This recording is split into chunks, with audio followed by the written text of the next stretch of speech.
Salut à tous, c'est Hugo de la chaîne NSS, et sur cette chaîne, vous savez, j'ai fait plusieurs vidéos où je parlais des transitions en général. Je vous ai parlé des pires, je vous ai parlé de comment créer vos propres transitions, mais il y en a un type de transition que je n'ai pas encore abordé, et c'est la transition par masque. Le principe est simple, vous avez quelque chose qui passe à l'écran, et vous allez dessiner un masque qui épouse les formes de cet élément, et cet élément, en passant devant votre image, avec le masque qui le suit derrière, va créer une transition. En l'occurrence, si je fais ça avec mon bras, ça crée une transition. Et pour revenir ici, j'ai juste à faire un autre passage sur le plan que vous voyez actuellement.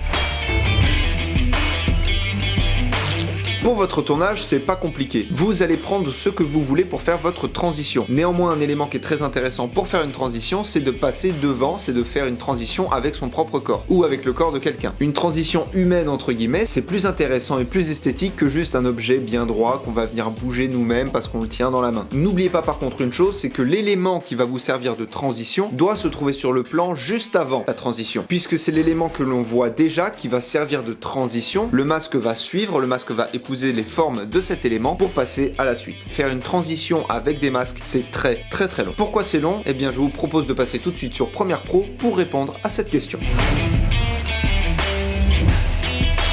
La transition en elle-même n'est pas compliquée à créer, c'est surtout que ça va prendre du temps. Vous allez venir positionner votre tête de lecture à l'endroit précis où vous allez commencer votre transition. En l'occurrence là, je prends tout l'écran et dès qu'il va y avoir un bout derrière moi qui se libère, je vais venir créer un masque. En l'occurrence, ça commence juste ici. Et donc sur toutes les images qui vont suivre, c'est-à-dire à peu près une quarantaine d'images, je vais venir modifier mon masque pour qu'il épouse les formes de mon corps et pour laisser apparaître le rush suivant. On va se mettre à peu près là histoire juste de vous montrer. Pour créer un masque, c'est pas compliqué, vous allez dans Options d'effets et avec l'effet opacité, vous allez sélectionner l'outil plume et à partir de là vous allez pouvoir créer un masque. Alors je vais agrandir un petit peu ma zone de travail et je vais venir générer des points, quelque chose d'à peu près approximatif, mais il faut que le tracé reste le plus proche de votre corps possible. Une fois le contour fait, vous allez venir fermer votre masque, donc vous allez aux extrémités de votre écran, de l'autre côté vis-à-vis de l'endroit qui doit être supprimé. En l'occurrence là je viens de fermer et c'est ce qui se trouve derrière moi qui s'est supprimé. Alors vous redimensionnez votre masque pour que les extrémités sortent de l'écran et ce qu'on vient de faire, on va le faire sur chaque image, donc pour mon cas c'est à peu près une quarantaine d'images comme je vous ai dit. Par contre, il va falloir animer votre tracé, puisque si vous modifiez votre tracé d'une image à l'autre, vous allez juste modifier votre tracé à chaque fois, et Premiere Pro ne va pas retenir qu'à chaque fois c'est une nouvelle position et qu'il faut sauvegarder l'ancienne. Donc pour ça, dans l'effet opacité, vous allez venir activer le chronomètre de tracé du masque, ça vous met une image clé, et comme ça votre forme est sauvegardée. Puisque si vous passez 2 heures à faire 40 masques différents, et qu'au final vous vous rendez compte que vous n'avez pas sauvegardé à chaque fois votre travail, je peux vous dire, ça fout les boules. Oui, c'est du vécu. Et une fois votre masque fait, vous allez pouvoir venir positionner en dessous le rush qui est censé ressortir après la transition. En l'occurrence là, on voit que c'est le décor sur lequel je tourne. Si je supprime le masque,